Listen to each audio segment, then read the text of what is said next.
تو اللہ کے نبی صلی اللہ علیہ وسلم نے یہ تعلیم بھی دی ہے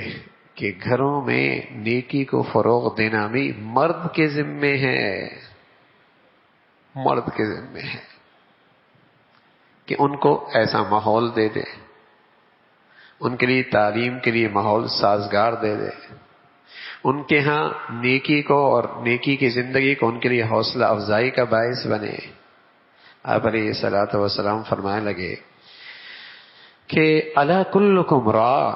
وکلکم مسئول عن رعیتی، تم میں سے ہر ایک شخص نگہبان ہے اور ہر ایک سے اپنی رعیت کے بارے میں، اپنے ماتحتوں کے بارے میں پوچھ ہوگی۔ امیر ہے، اس کے ماتحت اس کی قوم ہے۔ اسی طرح والرجل راع علی اہل بیتی، مرد نگہبان ہے اپنے گھر والوں کے سلسلے میں، وہ مسئول عنہم، اور اس سے اس بارے میں باز پرس ہوگی۔ بہت اچھی بات ہے ان کی زندگی کی ضروریات پوری کرنا، اور کرنی چاہیے ایک مرد کو،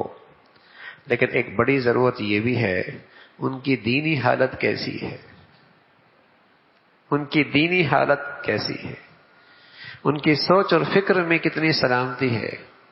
ان کی زندگی کی ترجیحات کیا ہیں، وہ زندگی آیا صحیح مقصد پہ گزار رہی ہیں۔ یہ بھی ایک مرد کی ذمہ داری ہے، یہ بھی ایک مرد کی ذمہ داری ہے۔ اور اگر مرد بہت دیندار ہے اور اس کی دینداری میں کوئی شک نہیں، لیکن اگر گھریلو زندگی کے بارے میں غافل اور بے فکر ہے، ایک وقت آتا ہے اولادیں، اہلیہ، گھر والے ایک طرف ہوتے ہیں اور یہ اکیلا رہ جاتا ہے، یہ اکیلا رہ جاتا ہے۔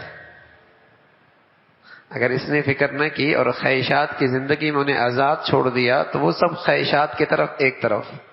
اس لیے کہ خواہشات میں مزہ ہے، آزادی ہے،